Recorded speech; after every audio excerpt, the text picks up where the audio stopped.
Hello and welcome back.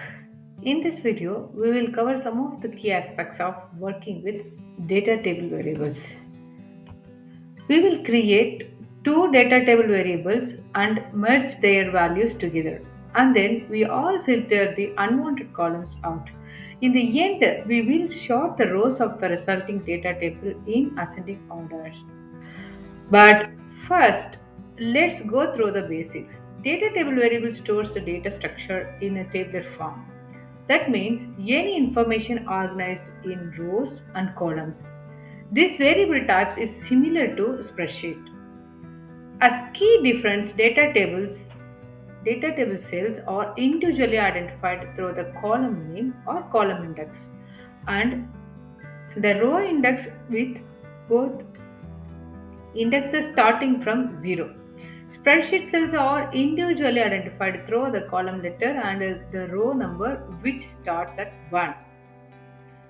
UiPath Studio includes many activities that output data table variables. In this demo, I am going to focus on the build data table activity, which is largely used to define the structure of the data table. For this demo, we already configured two build data table activities. Let's examine first example to see all the configuration options.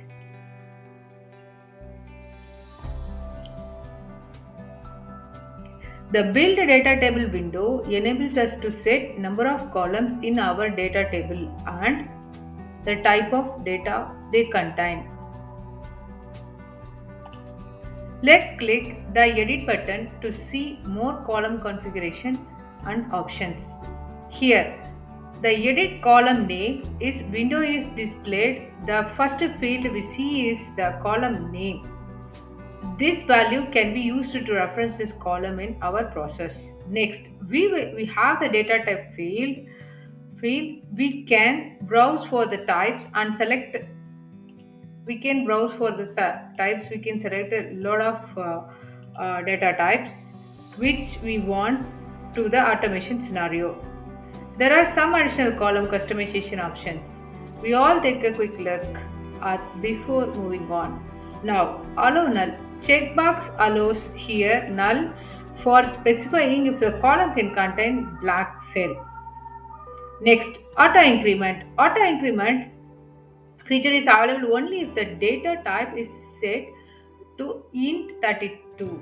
If selected, the value of this column is automatically incremented by 1 every time a new row is added. Since our type is string, so it is currently not available for us. If we change this is in int 32, then it will be get enabled. If we select unique checkbox,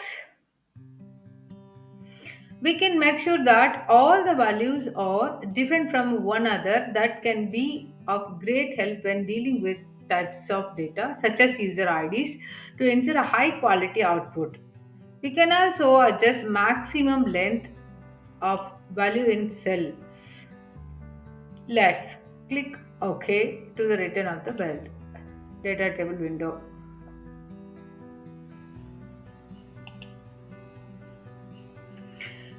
Now we can easily rearrange the column by dragging and dropping them into the intended position like this. If I want this one here and this one here, then we can do this rearrange like this. Click and drag. For demonstration purpose, we have used build data table activity to add values to our data table variables.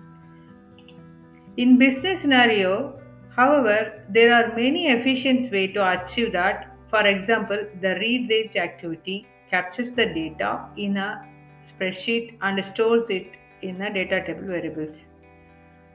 I am going to here I'm going to work with two predefined data table variable. One is user. This data table variable is users. Another one is I'm going to give a overdue books. So I'm going to build for this data table name output called users. So I'm going to design like this.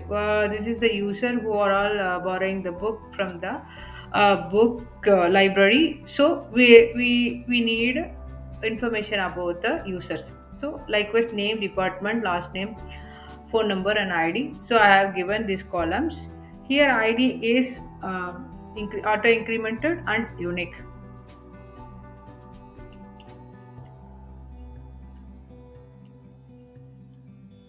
And now the second variable is which is called overdue books. This contain a data related to the all currently borrowed books, the author name, title, unique book ID, as well ID borrower. Yes. Next, we have to collect. Here, we have to collect the name and phone numbers of the library members with overdue books and store them in a single variable. For that, I am going to create a activity called join data table. Here, I am going to add a join data table activity.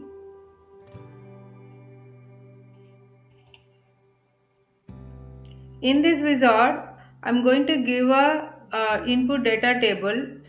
Uh, Input here, the joint wizard helps us to configure the properties of the joint data table activity. The input and output data table fields let us control which table needs to be joined and where we want to store the result. And the join type property determines the type of join operations we want to use. Our options are inner, left, full. In our case, I'm going to use inner because our resulting data table must include rows extracted from both our tables according to the join rule we will configure. Any rows that do not meet the rule are removed from the resulting table. Okay. The data table we all provide in the input data table. One field is here. I'm going to give overdue books.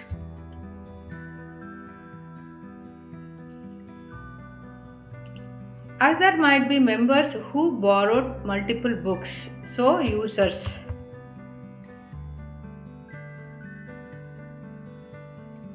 Here the variable goes to the in the input data table 2 field.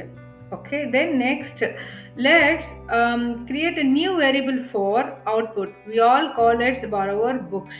So I'm going to create a new variable called borrowed books.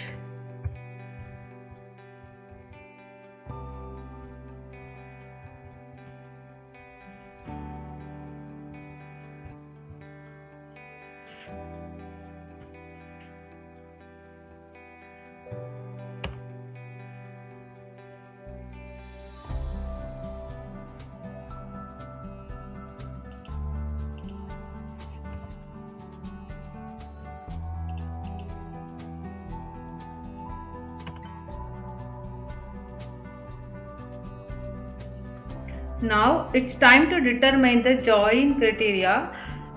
We want to join all rows which have the same value in the ID column. To do this, we all select the equal operation and enter the names of the two ID columns. So I'm going to give here equal the same name ID.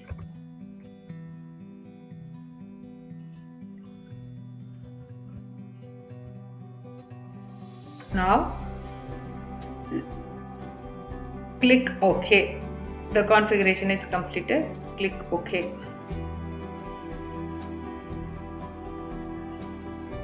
Then let's proceed to the next activity in the workflow. To be able to print our result to output panel, we all use the output data table activity, which converts an input data table to string variable. So here I'm going to add output data table activity.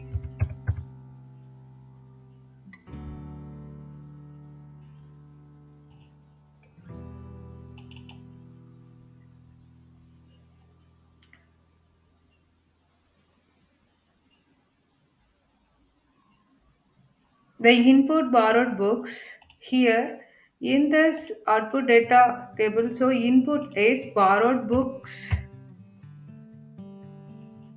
data table, and we are going to save in a string value. So I'm going to create a one variable called borrowed book strings.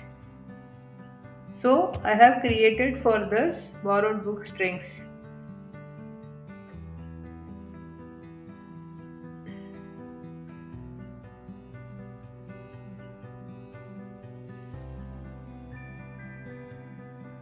Now I'm going to display the content of the variable we have just created using right line activity. Now I want to display the content what I have built in the output table. So I'm going to create one right line activity. In this,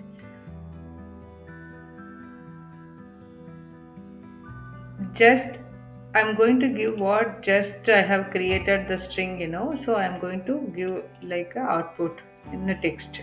So this will contain all the output data table data in a string. So I'm going to give as a variable called what we have created before. Now just run the workflow as it is.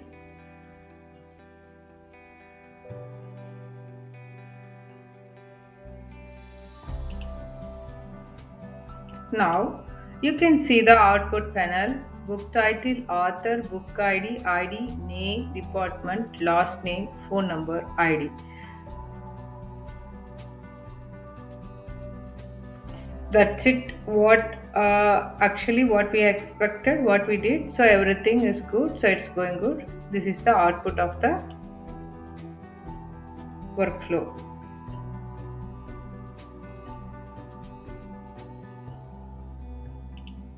Okay. We have created two data table activity, and then we are displaying in the output panel. Now the second one, we are going to remove the duplicate column from the borrowed books data table. Since both ID columns have the same name, let's use the index of the column. We want to remove here 8. The column is 8, id index is 8. So I'm going to remove this activity id column. Now move on.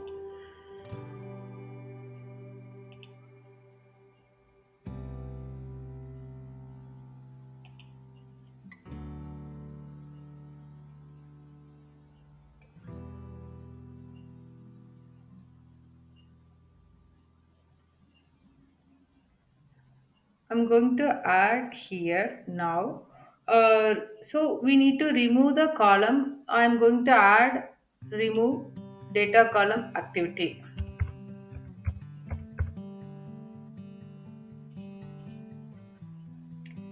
In this column, so I'm going to remove a column called id. So id is the same column name. So I'm going to give as a index column number, so 8, and then the data table from input table is borrowed books. This is the output of the uh, data table. So I'm going to give as a input, and then I'm going to remove a column id is 8. Okay, just execute.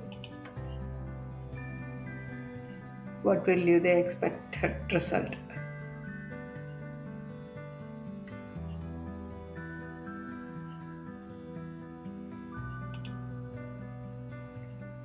Yes, it is the output. What we expected, that is the output. See, one is the last one, ID is last column has removed. Now, the unrelevant one here is we are going to remove department. Department also unrelevant. So, I am going to remove the department column. Again, I am going to add remove data type. Remove data column.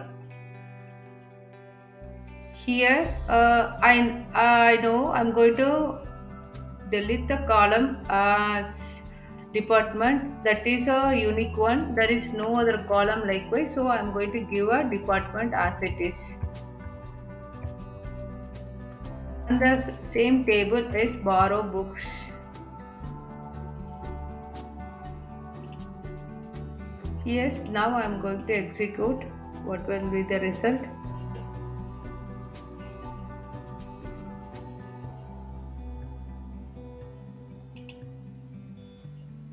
Yes, this is the expected result. So the department column has removed from the data table and lost.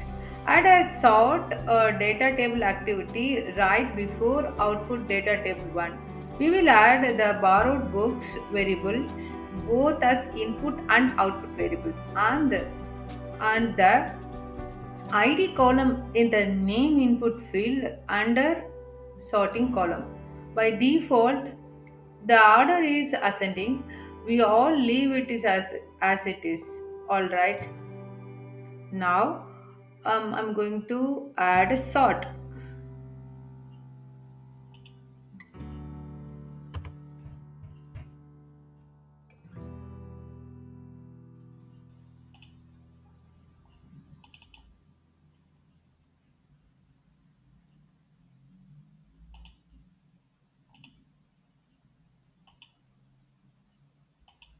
Input also the borrow books table and output also the borrowed book tables. Borrowed books. Now name is I'm going to sort under I name is ID. Ascending order is by default. That's it. Let's check.